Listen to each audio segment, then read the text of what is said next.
हमारी समझ में है, जो पैगंबर ने बताया, आपके पैगंबर ने बताया कि जिस कौम को अपने रहनुमाओं की समझ ना हो उसके ऊपर जालिम हुक्मरानों को मुसल्लत कर दिया जाता है। आपने अभी कहा कि आज के जो हुक्मरान है, कल की बात नहीं है, आज का जो हुक्मरान है वो जालिम है आपकी नजर में। ठीक बात है, आप अपने पैगंबर की उसी कही हुई बात को आधा पढ़ रहे हैं, आधा नहीं पढ़ रहे।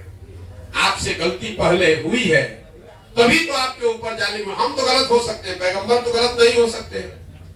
तो मुसलमानों को इस बात की चिंतन करनी चाहिए। मुसलमानों को चिंता बहुत है, चिंतन नहीं है। आपने कहा कि हम अपनी सुरक्षा के नाम पर वोट देते हैं लालू जी को, लेकिन उसी सुरक्षा के नाम पर जब आप किसी अपराधी को वोट दे देते हैं तो वही अपराधी जाकर हिंदू समाज में भी तो किसी को मारता है, तो हिंदू समाज को भी तो अपने सुरक्षा का उतना ही हक है, इसीलिए वो भाजपा को वोट देता है। तो सामंजस्य तब बनेगा जो बात गांधी ने बताई कि जब मुसलमानों की सुरक्षा और हिफाजत की चिंता हिंदू करेगा और हिंदू की सुरक्षा की चिंता मुसलमान करेगा, तब तो बात बनेगी। अभी तो आप अपनी सुरक्षा में लगे हुए कि कोई बन जाए, भाजपा नहीं बने, चाहे वो क्रिमिनल बन जाए। जब वो क्रिमिनल बन के आता है जीत कर आपके वोट से, मुसलमानों के वोट से जब क्रिमिनल अपराधी जीत कर आता है तो समाज में ये बात होती है, देखिए सब मुसलमान किसको जिता दिया है, उनको आके मार रहा, तब तो आप उसको बचाने नहीं जाते। इसीलिए वो हिंदू मुस्लिम पोलराइजेशन होता है। आपको अपने सुरक्षा का चिंता है, अपने हिंदू भाइयों की सुरक्षा का चिंता भी नहीं है। तो हिंदू भाई भी आपकी सुरक्षा का चिंता छोड़ दिया है, चलो भाई भाजपा आने दो, हम लोग अपना जान तो बच रहा है। जब तक आप इस सोच से बाहर नहीं निकलेंगे तब तक भला होने वाला नहीं। तो आप अपने रहनुमाओं की समझ ठीक बनाइए। जिसको आप रहनुमा समझ रहे हैं उससे आपका सुरक्षा नहीं हो रहा है, सुरक्षा दंगे से आपकी हो रही है, लेकिन आपके बच्चे कुपोषण से मर रहे हैं, आपकी महिलाएं प्रसव के दौरान व्यवस्था नहीं होने से मर रही है। पूरे देश में सबसे ज्यादा टीबी के रोगी, सबसे ज्यादा टीबी का इंसिडेंट रेट मुस्लिम बच्चों में बिहार में है।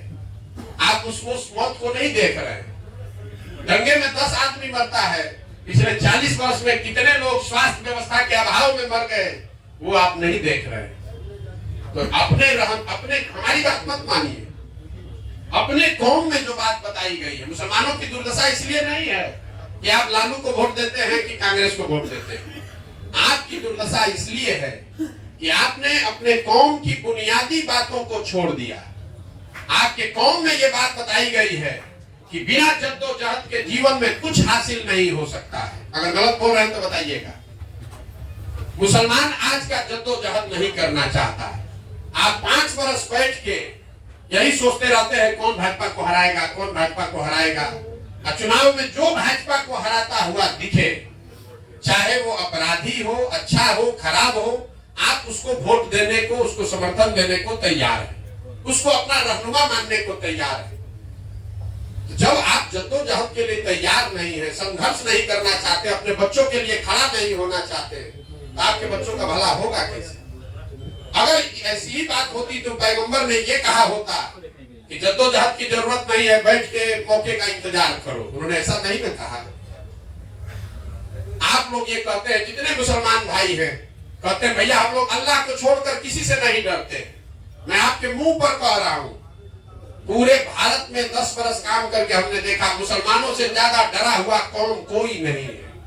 आपको भाजपा का इतना डर है कि आप किसी उस डर को दिमाग से निकालिएगा, आधी समस्या उसी दिन खत्म हो जाएगी।